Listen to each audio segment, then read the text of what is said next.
search for survivors is underway in northern China following a major gas explosion at a coal mine. State media is reporting that at least 90 people have been killed. This Saturday, 9 people remain unaccounted for, while over 120 have been hospitalised. An investigation has been launched to determine what caused the tragedy. For more, we can cross now to Beijing to speak with our correspondent there, Yena Lee. Yena, what's the latest you have on that ongoing rescue operation?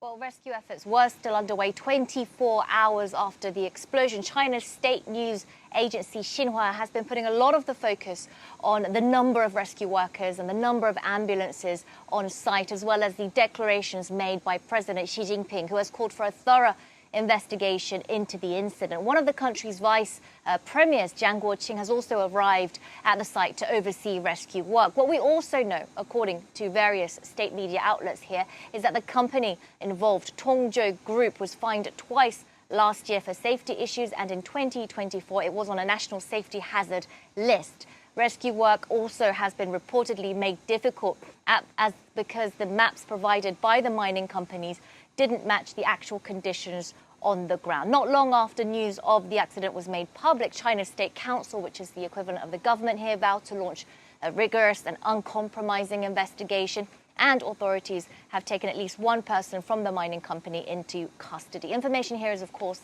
tightly controlled, especially when it comes to disasters like this, so it does come trickling through bit by bit. No news yet on the cause of the explosion.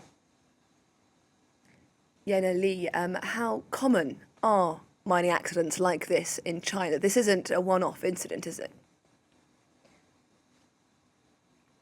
Absolutely not. 3 years ago, over 50 people died in an accident in Inner Mongolia. Back in 2009, over 100 people lost their lives in the northern Heilongjiang province as well. Accidents where more than 100 people would die in one incident were much more common back in the 2000s, and it has to be said that since then safety standards have improved significantly. I visited a mine in Shandong province, actually, where I was shown state-of-the-art equipment and an AI system designed to replace workers and minimize accidents. But of course, this kind of technology has not been rolled out across the country. Far from it. Mining remains a dangerous profession in most parts of the country. And of course, China still mines a lot, 4.8 billion metric tons last year. China has become a green energy powerhouse, but it is still very much dependent on coal, consuming half of the global supply each year.